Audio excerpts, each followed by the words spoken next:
It is my pleasure to invite Dr. Manjari Tripathi, President ARDSI Delhi Chapter and Professor Neurology at AIMS, to deliver a talk on latest advances in caregiving to Alzheimer patients.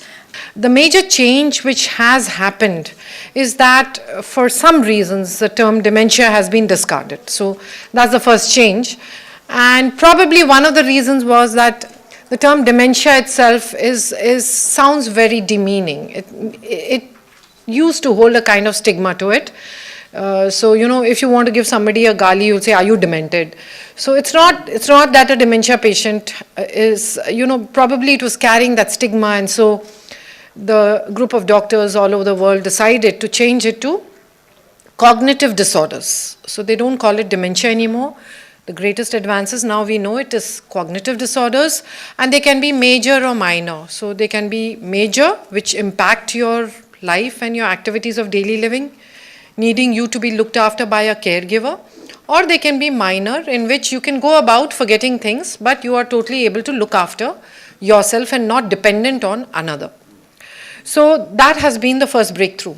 The second recent advance is that overall, the people who are stakeholders, policy holders, they have now realized that there is no cure for dementia, and what their emphasis has to be is the prevention of dementia.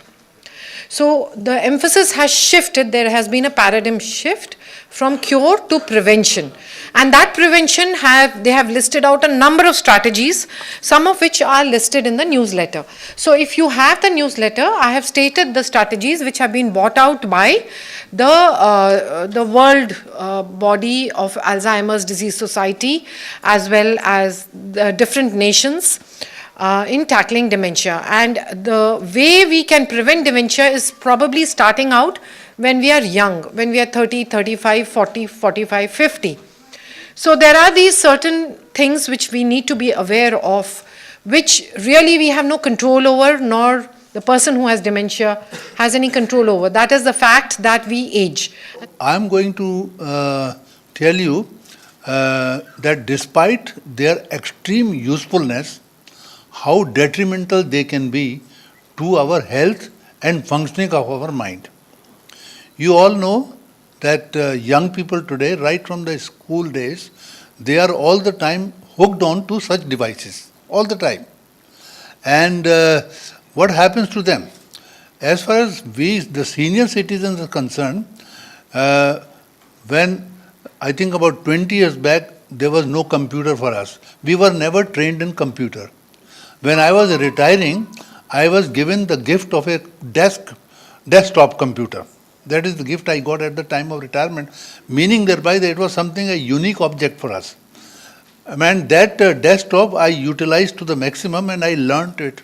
After the age of 60, I started learning. And then over the years, I have learnt, and then I purchased a laptop, and a second laptop, and then even laptop is becoming obsolete. Now I am hooked on to the mobile phone. So much of technology is advanced, but what it is doing to us, although today's elderly people, they are tuned to use these things only for last few years, if at all. There are many elderly people who do not know how to use it.